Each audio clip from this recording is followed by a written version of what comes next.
इन 3 लोगों ने अपनी आंखों से देखा है भगवान को। किसी ने भगवान राम तो किसी ने साक्षात श्री कृष्ण के किए हैं दर्शन।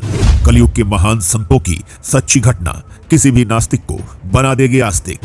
भगवान के अस्तित्व पर विश्वास न करने वालों की धज्जियां उड़ा देगी ये वीडियो। कलयुग में भगवान को देखने वाले लोगों की कहानी आपको फिर से धर्म के रंग में रंग देगी।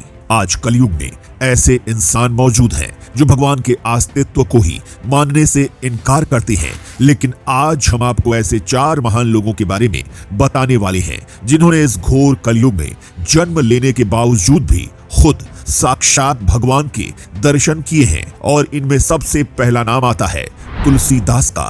तुलसीदास जो भगवान राम की भक्ति में ऐसे डूबे जैसे कभी सतयुग में हनुमान डूबे थे। इनको लेकर कहा जाता है कि इन्होंने सिर्फ भगवान राम के परम भक्त हनुमान ही नहीं बल्कि खुद भगवान राम के दर्शन किए थे।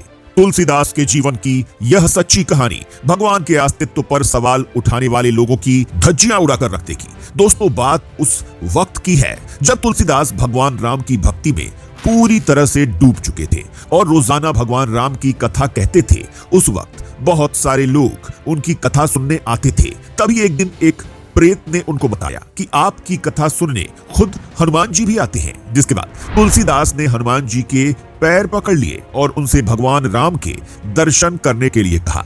दोस्तों, जिसके बाद हनुमान जी ने तुलसीदास को चित्रकूट पर्वत पर जाने के लिए कहा और वहां पर खुद तुलसीदास ने अपने सामने भगवान राम के दर्शन भी किए। अगला नाम आता है भगवान श्री कृष्ण की सबसे परम भक्त मीराबाई का। वही मीराबाई जो भगवान श्री कृष्ण के प्यार में इस कदर पागल हो गई कि उसे लेने के लिए खुद भगवान श्री कृष्ण को अपने वैकुंठ लोक से आना पड़ा। मीराबाई को भगवान श्री कृष्ण से अतुल्य प्यार था, लेकिन उनके घर वालों को यह बिल्कुल पसंद नहीं था कि मीराबाई ऐसे मंदिरों में लाज शर्म को त्याग कर नाचती फिरे। इसीलिए उन्हें मारने के लिए जहर तक दिया गया, नाग से कटवाया गया, लेकिन मीरा का बाल भी बांका नहीं हुआ। और अपने लिए मीराबाई के प्यार को देखकर खुद भगवान श्री कृष्ण उन्हें लेने के लिए आए थे। कहते हैं कि अपने अंतिम क्षणों में मीराबाई हमेशा की तरह भगवान श्री कृष्ण के प्यार में मगन होकर मंदिर में नाच रही थी कि तभी मंदिर के दरवाजे अपने आप बंद हो गए और मीराबाई को लेने के लिए खुद भगवान श्री कृष्ण आए। और जब मंदिर के दरवाजे खुले तो मीराबाई की साड़ी भगवान श्री कृष्ण की मूर्ति के चारों ओर लिपटी हुई थी और मीरा उनमें विलीन हो चुकी थी।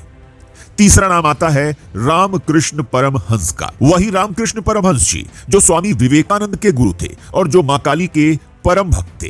कलयुग में मां काली का उन जैसा भक्त आज तक दूसरा कोई पैदा नहीं हुआ है। रामकृष्ण परमहंस मां काली की दिन रात आराधना करते थे। यही वजह थी कि मां काली ने अपने परम भक्त को इस घोर कलयुग में भी दर्शन दिए थे। और सबसे चौंकाने वाली बात तो यह है कि मां काली ने उन्हें अपने विकराल रूप में दर्शन दिए थे, लेकिन मां काली को विकराल रूप में देखकर भी परमहंस बिल्कुल भी नहीं घबराए और कहते हैं कि मां काली ने उन्हें एक बार नहीं बल्कि कई बार दर्शन दिए थे। अंत में हम आपसे यही कहना चाहेंगे कि युग चाहे सतयुग हो या फिर कलयुग, लेकिन जब कोई परम भक्त दिल से भगवान को पुकारता है तो वो उन्हें दर्शन देने जरूर आते हैं।